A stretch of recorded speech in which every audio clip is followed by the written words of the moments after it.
నమస్కారం. ఇక్కడ ఒకనాడు ఏమీ లేని చోట కొంతమంది ఇండస్ట్రీలోని పెద్దలు ఊహించనంత విధంగా ఇది ఇక్కడ ఈ టవర్స్ని కట్టారు. అందులో ఏలనారాయణ గారు ముఖ్యుడు ఈ టవర్స్ కట్టడంలో. కొంతమంది ఇక్కడ 10 గుళ్ళు వచ్చేలాగా ఒక అంటే ఆ సంకల్పం దైవ సంకల్పం అయి ఉంటుంది.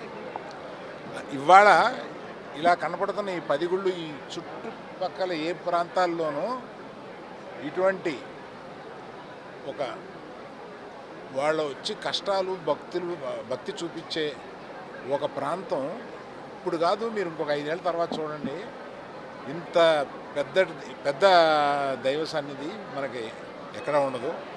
దీనికి పనిచేసిన ప్రతి వాళ్ళు ఇండస్ట్రీలోనే కాకుండా ఇండస్ట్రీ బయట నుంచి కూడా కొంతమంది వచ్చి కోఆపరేట్ చేశారు. వాళ్ళందరికీ మా నమస్కారం. ఇండస్ట్రీ తరఫున వాళ్ళందరికీ నా అభినందనలు తెలియజేస్తాను. Thank you.